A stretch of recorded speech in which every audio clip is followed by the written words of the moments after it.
अगर आप भी शकरकंदी को इसी तरह पानी में बॉयल करते हैं तो रुक जाए। इस तरह से शकरकंदी को पानी में बॉयल ना करें। क्यों? ये वजह है कि इस तरह पकाने से शकरकंदी में मौजूद ग़िज़ाई अज़्ज़ा ज़ाया हो जाते हैं।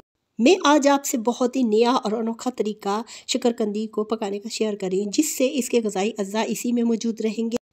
इसके साथ मेरी इस वीडियो में कुछ ऐसे यूज़फुल किचन टिप्स, ट्रिक्स और हैक्स शामिल है जो यकीनन आपके लिए भी मुफीद साबित हो सकते हैं। अगर आप अपने कपड़ों पर पेंटिंग कराने का सोच रहे हैं या करने का सोच रहे हैं तो मेरी इस वीडियो को देख लें। ये मैंने बहुत साल पहले एम्बॉस पेंटिंग की थी, जो मैं आपसे शेयर कर रही हूँ। इसे बना नहीं रही, सिर्फ आपको दिखा रही हूँ कि एम्बॉस पेंटिंग कभी भी ख़राब नहीं होती। आपका कपड़ा ख़राब हो जाएगा, फट जाएगा, लेकिन ये पेंटिंग जो मैंने कपड़े पर की थी ये वैसी की वैसी है अभी तक।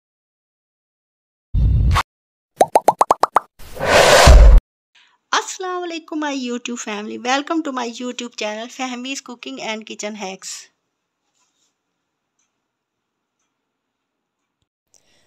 ओहो, ये क्या हो गया? शोरबे में इतना ज़्यादा घी मैंने डाल दिया। अब क्या करूँ? इसको कैसे निकालूँ?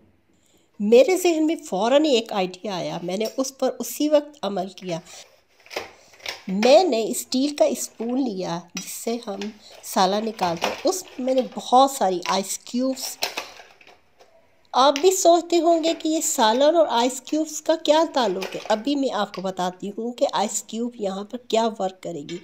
इसे मैंने शोरबे वाली देगची के ऊपर इस तरह स्पून को रख दिया। इसको देगची को मैंने थोड़ा सा टेढ़ा कर दिया ताकि वो जो ऑयल था, घी था, वो सारा एक तरफ आ जाए।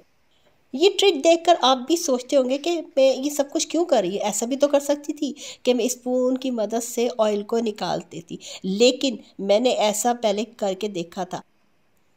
ऑयल के साथ ग्रेवी भी उसमें आ गई थी, इसलिए ये बेस्ट तरीका रहा कि सिर्फ ऑयल था जो वो स्पून के साथ स्टिक हो गया और उसे मैंने आराम से अलग से कर दिया। कुकिंग की एक वायरल वीडियो मेरी नज़र के सामने से गुजरी जिसमें बताया गया था कि मलाई से हम किस कदर आसानी के साथ देसी घी निकाल सकते हैं और इसके साथ साथ हम इससे चीज़ भी तैयार कर सकते हैं घर का। एक तो खालिस हमें घी मिल जाएगा और इसके साथ साथ पनीर भी मिल जाएगा। तो मैंने क्या किया, मेरे पास तो मलाई होती है, खालिस ऑर्गेनिक मिल्क इस्तेमाल करते हैं हम, इसलिए मैंने बस फिर क्या किया कि मलाई को फ्रीज़र में से निकाला और उसे एक देगची में डाल दिया जिसमें मैंने इसे मेल्ट करना था। तो मैंने इसे कुछ वक्त रूम टेम्परेचर पर इसको छोड़ दिया ताकि ये आराम से मेल्ट हो जाए इस टाइम पर और फिर आसानी के साथ ये मेल्ट भी हो जाए। जब मैंने देखा कि रूम टेम्परेचर पर ये कुछ मेल्ट हो गई है तो फिर मैंने क्या किया, उसमें तकरीबन पौना गिलास पानी था उसके अंदर डाल दिया। अब इसे चूल्हे पर मैंने रख दिया, सिर्फ इसको मेल्ट करना था, इसका घी नहीं निकालना था। इस मलाई को मैंने पिघला लिया था और इसे मैंने ठंडा कर दिया था। ठंडा करना बेहद ज़रूरी है। अब मैंने नेक्स्ट इसका स्टेप क्या किया था कि मैंने एक गिलास लिया, गिलास में मैंने आइस क्यूब्स भर ली थी या बर्फ़ वगैरह डाल दें। इसे अगर मैं ऐसे ही रख देती तो ये गिर जाता, क्योंकि इसके अंदर वज़न रखना बेहद ज़रूरी है और आइस रखनी ज़रूरी है। इसी तरह फिर मैंने इसमें देगची में ये गिलास रख कर बर्फ़ डालकर इसको फ्रिज में रख दिया कुछ घंटों के लिए। चंद घंटे फ्रिज में रखने के बाद मैंने इसे फ्रिज में से निकाला देगची को, तो मैं हैरान रह गई। देगची के ऊपर की सतह पर एक थिक सी लेयर बन गई थी और ये यकीनन उस मलाई की थी, उस चिकनाई की थी जो मेल्ट हो गई थी और ये जो घी था ये निकल आता है। इसे फिर मैंने ग्लास को आराम से मैंने उसमें से निकाल लिया देगची में और फिर ऊपर जैसे ही मैंने स्पून की मदद से उस थिक पार्ट को निकाला तो इतनी गाढ़ी गाढ़ी सी जो ये क्रीम सी थी ये हो गई थी। इसे फिर मैंने निकाल कर जिस देगची में मैंने इसे मेल्ट करना था उसमें मैं निकालती रही। अब ये सारी जो थिक मलाई हुई थी क्रीम, वो पिघल कर उसको मैंने आहिस्ता आहिस्ता से दूसरी देगची में मैंने इसे ट्रांसफ़र किया जिस देगची में मैंने इसको मेल्ट करके देसी घी बनाना था। ऊपर का जो थिक पार्ट था वो तो मैंने निकाल लिया, जो चिकनाई थी, बाकी ये रह गया दूध। अब इसमें लेमन जूस या फिर सिरका डालकर इसे फाड़ लें। दूध को जब फट जाएगा तो इसमें से बहुत आसानी के साथ चीज़ बन जाएगा, वो अलग प्रोसेस है। मैंने अभी सिर्फ मलाई का देसी घी निकाला। अब मैंने इस मलाई को जब मैंने चूल्हे पर रखा, ये बहुत आसानी के साथ मेल्ट होगी और इसमें एक तो गैस की भी बचत होगी क्योंकि बहुत जल्दी से ही इसमें से घी निकल आया था और बहुत हल्की धीमी आंच पर मैंने इसे बनाया था। ये एक बहुत ही आसान तरीका है देसी घी को निकालने का। इस तरीके से इससे एक तो हमें चीज़ भी मिल जाता है और ये मलाई जो मैंने इसमें डालकर घी बनाया है, ये दूध की मलाई है। एक तो दही की मलाई होती है, दही की मलाई और चीज़ है। ये दूध में से निकाली गई मलाई जो मैंने स्टोर की थी फ्रीज़र में से, वो है। अब देखें कितना अच्छा इसमें से घी निकाला, खालिस घर का खुशबूदार ऑर्गेनिक ये देसी घी मैंने इसमें से निकाला है और बहुत आसानी के साथ बहुत क्विक तरीके से बना।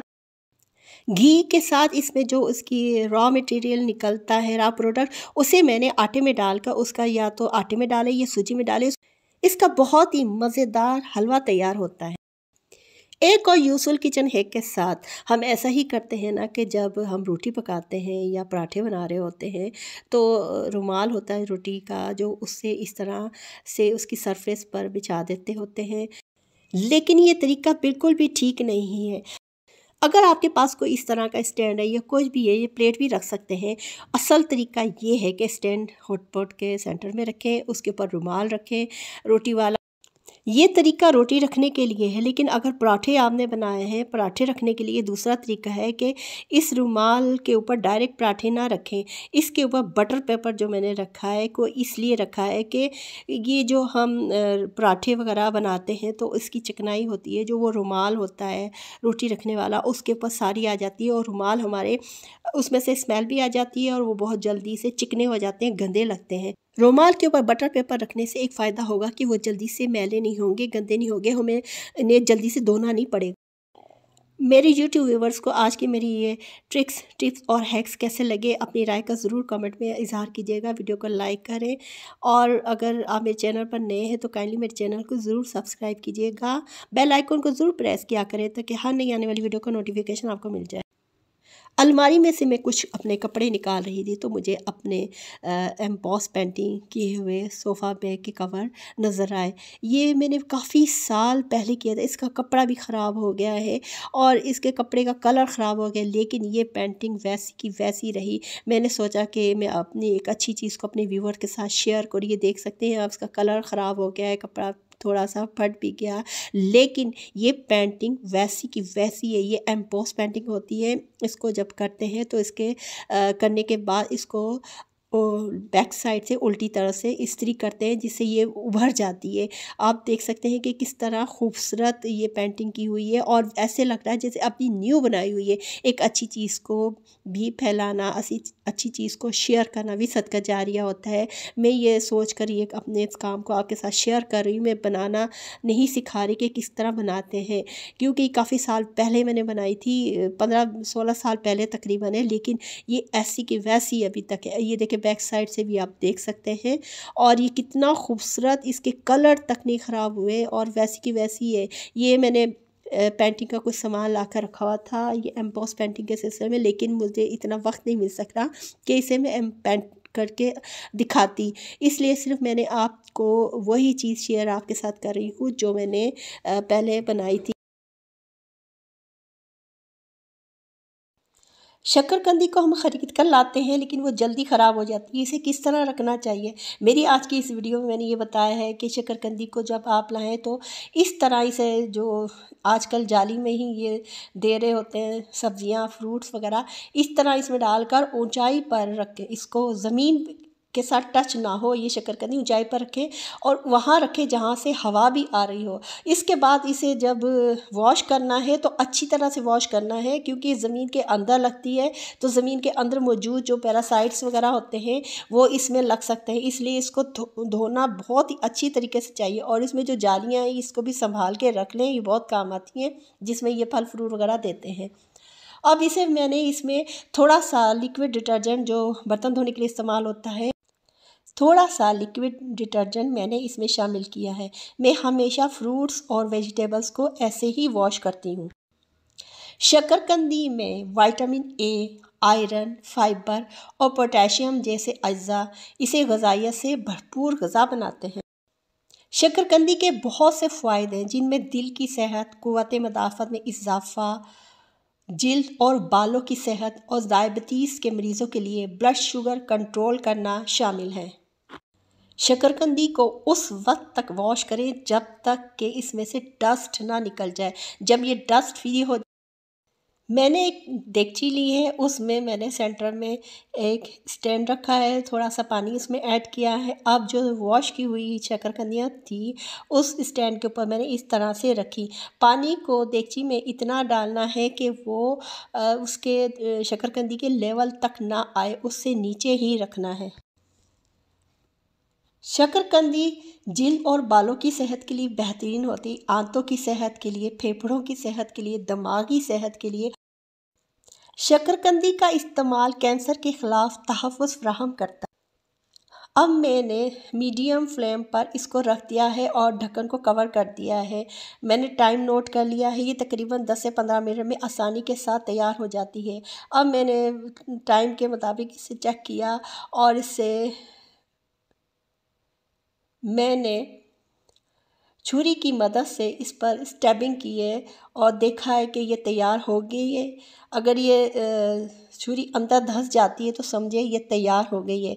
और दूसरी अहम बात मैं जो आपसे ये टिप शेयर करनी है वो ये है कि इसको 3 हिस्से पकाना है। मैंने तो पूरी पका ली है, सिर्फ आपको दिखाने की खातिर 3 हिस्से पकाना है और एक हिस्सा इसको कच्चा रखना है, जैसे चावलों को कच्चा रखते हैं। इसका फ्लेम बंद करते हैं।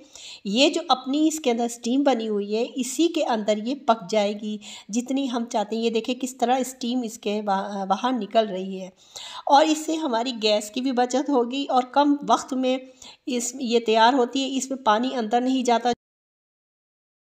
सबसे ज़्यादा फ़ायदा इस तरह शकरकंदी को पकाने का ये होता है कि शकरकंदी में मौजूद ग़िज़ाई अज़्ज़ा ज़ाया नहीं होते, वो इसी में मौजूद रहते हैं।